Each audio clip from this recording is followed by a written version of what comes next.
Did you know that paying a collection off won't help your credit score unless it gets deleted?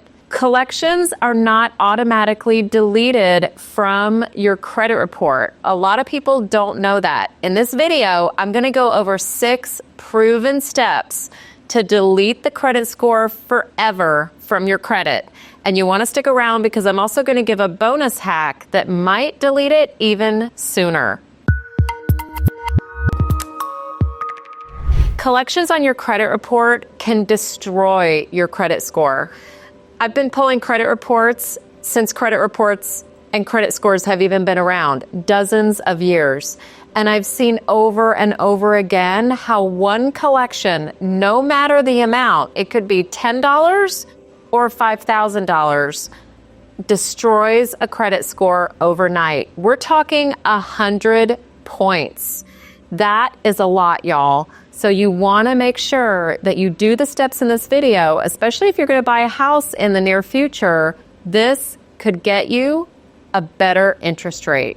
You see, having these collections on here and having a lower score is going to affect you not only with buying a house, but on a car loan, getting a credit card with a lower interest rate, your deposit on your electric bill. Your credit score is everything. So collections are just something that, if not taken care of, can really harm you and cost you thousands and thousands of dollars in wasted money. First, you need to find out exactly which collections are reporting and by who. So you can get your credit report on myfreecreditreport.com or annual credit report. You can also go to my favorite site, which is MyFICO. I'll put some links down in the description. Now, make sure that wherever you're getting your credit report, it's from all 3 bureaus. So you might have to spend a little bit of money to get the upgraded version. But the 3 bureaus is really important because not all creditors report to all 3 bureaus. So if you just pull from Equifax, you're missing TransUnion and Experian, and there could be a collection on there. So make sure that you get all 3. Step 2, write down somewhere on your phone or on a piece of paper all of the collections that you owe. Now, not charge-offs. Once it's charged off, it's pretty much over and there's nothing you can do about it. A collection is an open collection where they're still trying to collect the debt. So it's important to annotate the name of the creditor or the name of the collection company, because that's who you're going to be dealing with, how much is owed, and then also you want to write down the phone number so you have everything in one place. Now, add up the total of everything that you owe, and I would put a column there and calculate all that you owe in total, and then I would calculate 50% of that number. I'm going to teach you in a minute how to try to settle so that you're paying less, pennies on the dollar instead of the full amount. So you need to know exactly how much you owe. Let's just say that you owe $2,000 in collections. Half of that would be $1,000. Before you start going to step 3 and beyond, make sure that you have $1,000 in your account, because once you start calling these creditors, you want to be able to settle right then and there. That leads us to step number 3, research. You must not leave this part out. You need to research the name of the collection company. So what I mean here is maybe your collection was with your mobile phone company, and the mobile phone company is not going to try to collect the debt on their own. They're going to put it with a third-party company, which is the debt collector, to try to collect for them. These are the people that you're going to call that you wrote down in step number 2. So whatever the name of that creditor is, you want to search them up online and you want to see just where they are, kind of what their policies are. What you're looking for is, do they have a pay-for-deletion policy? So you want to look up maybe their policies somewhere on the drop down. The reason this is important is because if they're already friendly to the pay-for-deletion process, they're going to be quicker and more anxious to deal with you and get this off your credit. Now, not all creditors are this way. So it's nice to know and put a star on your, on your paper that you've got going, which ones are friendly to this. So check them all out. This leads us to number 4. You have to pick up the phone, y'all. No texting, no mail, no email. You need to pick up the phone and you need to get your sweet voice intact. Don't be mean. Don't be in a bad mood. Call them on one of your days where it's unicorn and rainbows. This is important. If you call and you start saying, you're messing up my credit, I'm going to do this, I'm going to turn you in, let me tell you where you're going to get. Nowhere. So get your sweet voice on, call the number, make sure that you write down who you're talking to, the date that you called, see if they have an ID number, like, hey, I'm just taking notes, may I ask your name? What do you have an ID number, just in case I have to call you back or we get disconnected, may I have your rep number? Just ask them something like that. So you're going to be taking notes, sweet and sad, you need a sweet voice, and ask them, say, look, I owe this money. Do you mind looking up my account? Have them look up the account, have them repeat to you what is on the account and say, can you confirm to me how much I owe? And they're going to tell you. Now, you're going to say, hey, what are some of the steps to try and get this done? They're going to ask you, you owe this much, how much can you pay?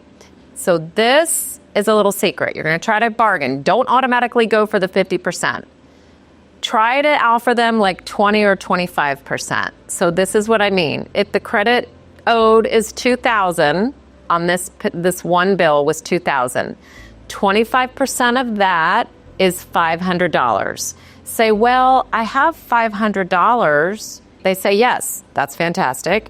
If they say no, then you want to say, well, I only have $500. And they're going to say, no, can you do $750? Like they're going to make you a counter offer. So remember on your chart and what you have ready is you have 50% ready. So if they settle with you for anything less than that, that's a win.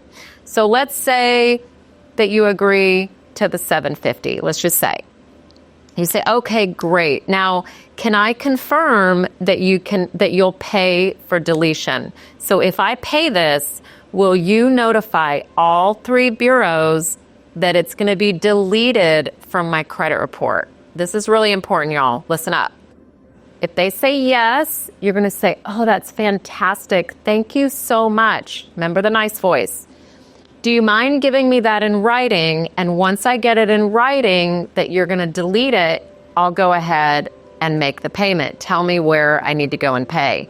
They're going to try to settle with you on the phone. So you need to have like a credit card or your debit card ready to pay, because you're going to need to pay in a way that you can track this, right? You need to have proof of payment. If they say that they will not pay for deletion, don't pay them. You say, well, unfortunately, if you're not going to pay for deletion, if you don't accept pay for the deletion, I'm not going to be able to pay you. And you're just going to nicely get off the phone. Remember, maintain the nice voice at all times. They might come scrambling back. You have to remember the job of the collection company is to get the money. So they're probably, they have room to wiggle and whatever. Get in writing this pay for deletion or this proof that they're going to delete this. This takes us to step number 5. Okay, step number 5 is they send you in writing that they're going to delete. You're confident that they're going to delete and that they're not throwing you a fast one, okay? You need to pay. So make sure, however you're paying them, whether it's through PayPal or Cash App or whatever it is, that you get some proof, okay? That it's trackable. So you just can't pay cash. Plus, you can't pay cash over the phone. After you pay, if they sent you a link to pay, you want to call them back, ask for that same person with the number, or write down the next rep that you're going to talk to and say, hey, I paid. I'd like to ask, when can I expect that this will be deleted from my credit? Now, this is the tricky part. Companies have different policies. Things do not update immediately. It can take anywhere from 30 to 90 days because sometimes companies only report to the bureaus once a month. So you've got to wait. How do you know at what part of the month it is, right? Like you've got to wait for them to get organized on their end to report it. So they're going to tell you whatever date, whatever their policy is, and you're going to write that down and you're going to say, thank you so much. I really appreciate your help. You've been so nice. Remember, nice voice. So then when the 30, 40, 60 days, whatever they told you, you want to make sure and go back. At that point, you can go to the different bureaus where you can soft check your credit, like Experian, Equifax, TransUnion.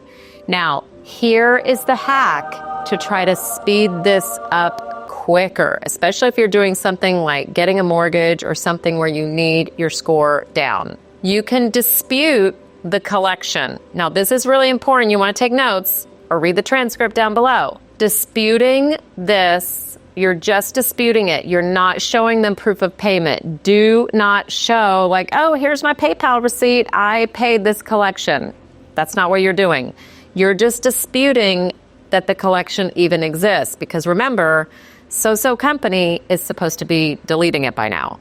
So you're going to create a login. All of the bureaus, Equifax, Experian, TransUnion, have online portals where you can dispute things.